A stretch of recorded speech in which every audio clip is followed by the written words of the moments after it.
ये दुनिया पूरी चेंज हो रही है। जहां पे शायद एक ग्लोबलाइजेशन का ट्रेंड था, हम स्कूल में पढ़ते थे ग्लोबलाइजेशन, अब शायद आने वाले 10 सालों में हम एंटी ग्लोबलाइजेशन ट्रेंड्स के बारे में पढ़ना शुरू कर देंगे। जहां पे आप देखेंगे कंट्रीज, एंड हर देश की मैं बात कर रहा हूँ, अपनी बॉर्डर्स स्ट्रॉन्गर कर रही हैं, कंट्रीज अपने मतलब का काम ज्यादा कर रही हैं, कंट्रीज अपनी आर्मी को रीएंफोर्स कर रही है। बात तो इस टाइप पे आ गई कि यूरोपियन यूनियन एक यूरोप की अलग आर्मी चाह रहा है। ये सब टॉक शुरू हो गई है। और ये टॉक्स शुरू कैसे हुई है, सब ये पुश ट्रिगर क्या है इसके लिए, that is United States of America through Donald Trump. अब आपने सुना होगा कि डोनाल्ड ट्रंप ने हेवी टैरिफ्स डाल दिए हैं on Canada and Mexico of up to 25%। ये बहुत ज्यादा है, 25% टैरिफ्स। और ये भी डोनाल्ड ट्रंप ने बोले इसलिए डाले बिकॉज कनाडा और मेक्सिको से ना यूएसए में होती है बहुत इमिग्रेंट, कि यहाँ पे वो इलीगल इमिग्रेंट्स आते हैं। दूसरी चीज फेंटेनल प्रॉब्लम, और you can call it the drug problem. ये बहुत बड़ी चीज है, अगर आप इसके बारे में पढ़ोगे ना यू विल बी शॉक्ड कि ड्रग क्राइसिस कनाडा में, मेक्सिको में इतनी ज्यादा सिवियर है, और ये सारे ड्रग्स वहां से फ्लो के आ रहे हैं यूनाइटेड स्टेट्स ऑफ अमेरिका में। और यूएसए में फेंटेनल ड्रग की वजह से जो डेथ्स हैं उसमें एक ड्रास्टिक इंक्रीज पाया गया। तो Donald Trump of course wants to stop it. वहीं पे कुछ एनालिस्ट बोल रहे हैं कि ये सिर्फ बहाना है टू मेक श्योर कि मेक्सिको कनाडा को पुश डाउन कर पाए। चाइना पे भी 10 to 20% टैरिफ्स लग गए। बट क्या अब दूसरी लोग चुप है? बिल्कुल भी नहीं सर। आप देखेंगे मेक्सिको की इकोनॉमी मिनिस्ट्री से ये वो आया है, उन्होंने बोला है कि Mexico must be respected. They are saying कि we don't have a plan A, Mexico has a plan B, C and D. Clearly signalling कि भाई हमें यूएस की जरूरत नहीं है, हम टिक जाएंगे, हमें यूएस पे इतनी डिपेंडेंसी नहीं है। वही चीज आप कैनेडियन फॉरेन मिनिस्टर की बात करेंगे, उन्होंने बोला कि देखो ओटावा भी चुप नहीं बैठने वाला है। कनाडा से जो रिस्पॉन्स आया है, उन्होंने बोला कि जो डोनाल्ड ट्रंप कर रहे हैं this is going to be a absolute disaster and I want to read this out. I don't want to respond, but we will respond like they've never seen before. This is a statement from Canada. वहीं आप China की बात करोगे, Beijing से बहुत strong measures लिए गए हैं, जहां पे वो यूएस के एग्रीकल्चरल और फूड प्रोडक्ट्स को टारगेट कर रहे हैं, जहां वो भी टैरिफ्स बढ़ाएंगे। जो वर्ल्ड है ना, वर्ल्ड अभी बड़ी ही इंटरेस्टिंग हो रही है। अब इससे ऑफ कोर्स इसका डोमिनो इफेक्ट आएगा स्टॉक्स में, कंपनीज में। और आज मैं आपको बताऊंगा कौन सी कंपनीज हैं, कौन सी स्टॉक्स हैं जिनकी एक अच्छी प्रोबेबिलिटी है that they will get affected, may be in a positive way और in a negative way through tariff increments. पूरा मैं आपको बताऊंगा सो दैट आप फिर खुद की स्टडी कर पाए और खुद डिसाइड कर पाए कि आपको इस पे कैसा बिहेव करना है। और कमेंट बॉक्स में जरूर बताना, बिकॉज एक्चुअली अब ग्लोबल ऑर्डर की मैं बात करूंगा, we are going in a unknown territory, जो शायद एटलीस्ट बिलो 60 है। उन्होंने कभी ऐसा देखा ही नहीं है कि ग्लोबल वर्ल्ड में पीस के अलावा, डिप्लोमेसी के अलावा अब ये सब चीजें हो रही है।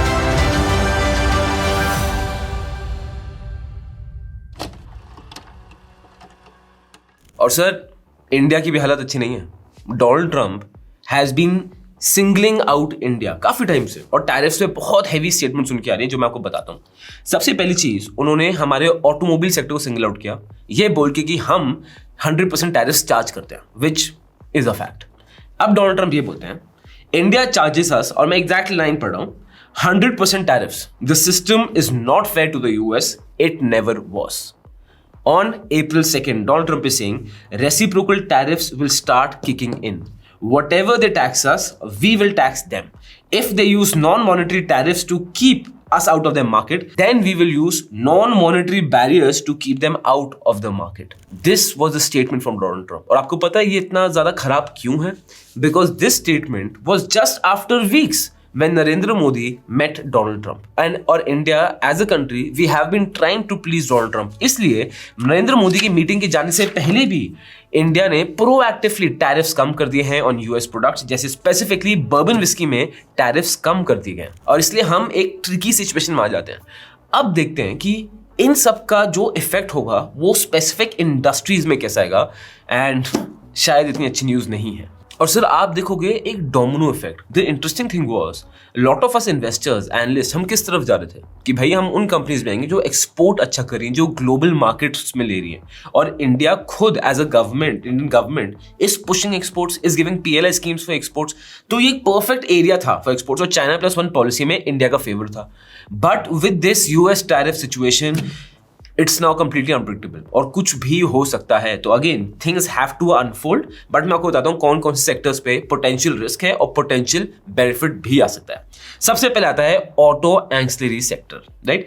ऑटो एंसिलरी सेक्टर मतलब जो ऑटोमोबाइल कंपनीज को छोटे छोटे पार्ट्स में देते हैं, gear levers, fasteners, whatever, all the situation. Personally speaking automobile ancillary sector में मैं हमेशा से ही ऑप्टिमिस्टिक था और टिल 2030 तो I was very optimistic, but अब हल्का सा मैं थोड़ा कंसर्न सिचुएशन में आ गया हूं जहां पे yes we will have to see और क्लोज वॉच करना पड़ेगा how will this unfold.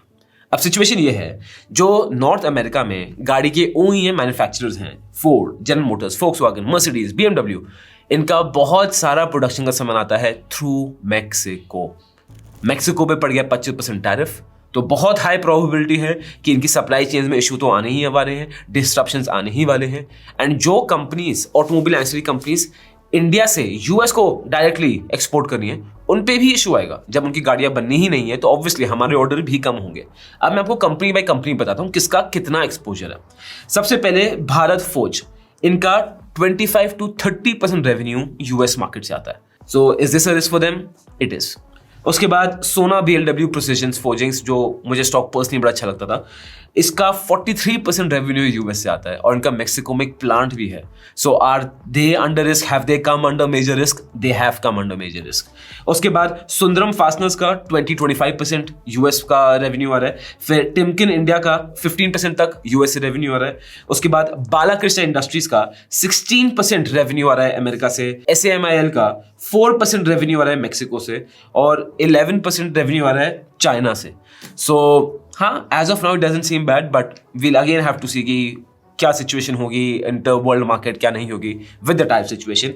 And JK tyre industries operates 3 plants in Mexico, and again most of them were catering directly to US, so these companies unfortunately have a potential risk to them. फिर आ जाते हैं metals industry में। अब US में 90 million turns तक के mixed metals use होते हैं। उस 90 मिलियन टन्स का 13 to 14% इंपोर्ट किया जाता है यूएस में through China, Canada, Brazil, Mexico. अब यह देखो कि यहाँ पे ना situation is both bitter and sweet for us. कुछ कंपनीज का एक्चुअली यहाँ पे फायदा हो सकता है।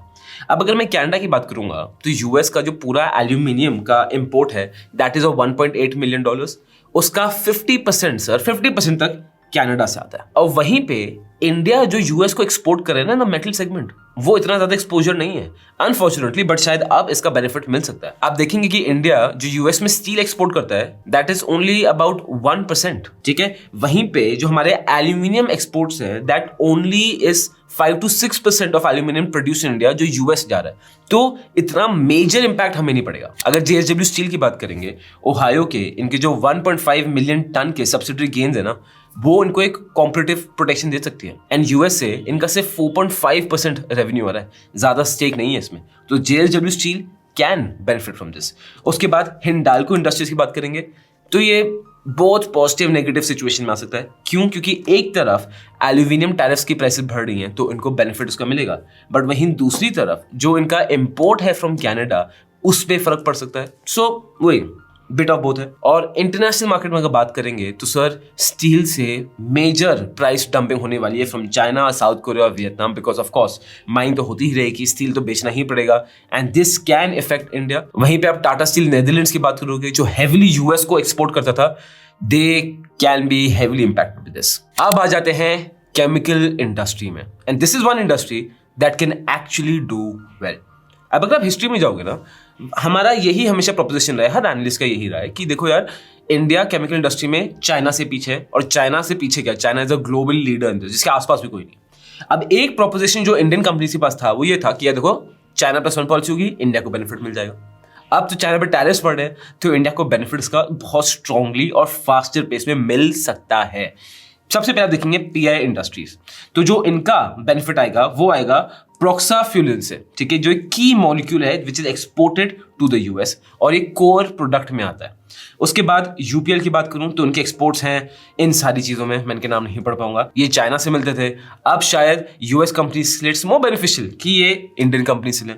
उसके बाद बात करता हूं जुबिलेंट इंग्रेविया की, यहां पे it is the only non Chinese pyridine manufacture globally और पैराडाइन बहुत इंपॉर्टेंट केमिकल है जो फार्मास्यूटिकल्स में, सेमीकंडक्टर्स में, एग्रोकेमिकल्स में अक्रॉस यूज होता है. So these companies according to analyst have a high probability of benefiting from this.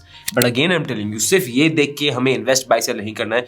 थोड़ा सा लेट थिंग्स अनफोल्ड और खुद रिसर्च करनी है. सब चीज के लिंक्स, डेटा सोर्सेज में डिस्क्रिप्शन में दे रखे हैं सो आपको हेल्प हो पाए. और आपको ऐसे ही कंटेंट अच्छा लगता है और मजा आता है तो sir definitely hit the subscribe button so that you keep getting such contents. And हमारा जो यूट्यूब मेंबरशिप है वहां पे मैं और डिटेल स्टडीज लेके आता हूं. ठीक है, वहां पे आपको ज्यादा अच्छा एडिट वगैरह नहीं मिलेगा बट डिटेल्ड आपको स्टडीज मिल जाएंगी. मेरी की इनसाइट्स आपको मिल जाएंगी. जो अभी आने वाली है वो है IMF रिपोर्ट्स में, कि जो लेटेस्ट IMF रिपोर्ट आई है about India and the Indian economy, क्या बोल रहे हैं क्या नहीं बोल रहे हैं, वो सब आएगा.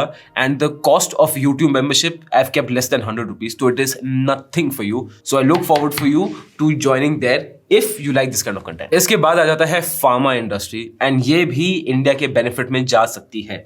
क्यों? चाइनीज की फार्मास्यूटिकल एक्सपोर्ट्स, उन पे तो हेवी टैरिफ पड़ेगा तो महंगे होंगे. एज ऑफ नाउ बात करोगे यूएस का 30 to 35% जो यूएस की जेनरिक मेडिसिन जाती है, जो फार्मास्यूटिकल जाते हैं, वो इंडिया से जा रहे हैं. So this is a good opportunity for us to expand even further. So companies जैसे डिविस लैबोरेटरीज हो गए, आपका सिप्ला हो गया, औरोबिंदो फार्मा हो गया, these companies have a good opportunity in the US markets now. And इनको इस बजट में, फिर रिमेंबर, सरकार ने भी हेल्थ केयर फार्मास्यूटिकल पुश किया है, काफी जगह ड्यूटीज कम की है. So pharma and health care sector ना, ये एक सेक्टर है जिसमें आप नजर रख सकते हो. मतलब you should definitely consider this sector. मेरे हिसाब से इसमें दम है. एक बार स्टडी करोगे ना आपको जेन्युइनली मजा आएगा. और अगर हेल्थ केयर सेक्टर में यू वांट कि मैं थोड़ा एकदम डीप इन चला जाऊं तो कमेंट कर देना हेल्थ केयर सेक्टर. 100 कमेंट्स आएंगे, वीडियो पक्का. फिर आ जाता है ऑयल एंड गैस सेक्टर. अब एनालिस्ट तो यही बोल रहे हैं कि यार ज्यादा इंटरनेशनल क्रूड ऑयल प्राइसेस में इतना डिफरेंस नहीं आएगा because of US tariffs. Time will have to say, but India को आई डोंट थिंक इससे कुछ ज़्यादा फर्क पड़ने वाला है, क्योंकि इनकी जो सोर्सिंग है यूएस की ऑयल की काफ़ी अब लैटिन अमेरिका से चल जाएगी, if not the neighbouring countries. और इंडिया का ऑयल मार्केट में अनफॉर्चुनेटली अभी इतनी बड़ी प्रेजेंस नहीं है यूएस में, तो ज़्यादा फर्क नहीं पड़ेगा. उसके बाद बात करते हैं ऑटोमोबाइल इंडस्ट्री की. पहले बात की थी ऑटोमोबाइल एंसिलरी की, अब ऑटोमोबाइल कंपनीज की बात करेंगे तो ज़्यादातर उन्हीं कंपनीज को फर्क पड़ने वाला है जो कंपनीज यूएस में अपनी गाड़ियाँ बेच रही हैं. और अब आप देखोगे कौन सा इंडियन ऑटोमोबाइल मेकर है जो यूएस में गाड़ियाँ बेच रहा है. हुंडई, मारुति, इन सबको छोड़ दो तो इंटरनेशनल स्केल पे ही है ना. महिंद्रा ज्यादा बेचता है, टाटा मोटर्स नहीं बेचता है, but Tata Motors Land Rover और जैगवार वहां बेचते हैं. And already Tata Motors are struggling with Land Rover and Jaguar. तो ये उनके लिए ना यूएस मार्केट्स अब एक और बड़ा चैलेंज बन सकता है. फिर आ जाता है केबल्स इंडस्ट्री. अब जैसे यहाँ पे अपार इंडस्ट्रीज हो गया, KEI केबल्स हो गया, KEI हो गया, पॉलीकैब, एक्सीलेंट कंपनीज, ये सारी हो गई. इनके लिए एक अच्छी अपॉर्चुनिटी है, ये यूएस में सप्लाई कर सकते हैं. But at the same time एक थ्रेट तो है जो चाइना से है कि वो इंटरनेशनल मार्केट में वायर्स और केबल्स को डंप करने लग जाएंगे, प्राइसेस नीचे चले जाएंगे, so they can get affected. But for me, मैं तो केबल्स एंड वायर्स में ऑप्टिमिस्टिक रहना चाहूंगा बिकॉज इंडिया से भी हैवी इंफ्रास्ट्रक्चर पुश मिल रहा है, यूएस से भी पुश मिल रहा है. So I would be optimistic. But आप क्या करोगे कमेंट बॉक्स में बताओ. उसके बाद बात करते हैं IT की. और बहुत लोग ना ये हम बहुत टेक फॉर ग्रांटेड लेते हैं, बट यूएस में इंडिया की IT सर्विस का बहुत हैवी टेक है और वहाँ पे अच्छी कंसिडरेबल अमाउंट में हम वहाँ पे सर्विस प्रोवाइड कर रहे हैं. And our companies have been very good for it also, so all credit you. But at the same time Canada से भी बहुत IT सर्विसेज जाती हैं यूएस में. So a lot of people are saying अगर IT पे Trump की नजर नहीं पड़ी, क्योंकि अगेन एनालिस्ट ये बोल रहे हैं कि IT सेक्टर हेवली एक्सपोर्ट होता है टू द यूएस, तो ट्रम्प इसको थोड़ा आर्म ट्विस्ट करने की कोशिश करेगा टू मेक श्योर कि इंडिया से और बेटर टैरिफ रेट्स मिल पाए for American companies. But that only time will tell. So as of now IT companies seem to be good, जैसे TCS, विप्रो, इन्फोसिस. अब आपको क्या लगता है मुझे बताओ. और अगर आप अभी तक वीडियो देख रहे हो ना तो YouTube मेंबरशिप को जरूर कंसिडर करना. नीचे ज्वाइन बटन में क्लिक करके भारी भरगम आपको डेटा मिलेगा. It is going to open a lot of things for you, so check it out. This content is only for education purposes. We do not provide any buy or sell recommendations. Please do your own research before making an investment decision. All the companies mentioned in the content have no association with us until mentioned otherwise in the video itself.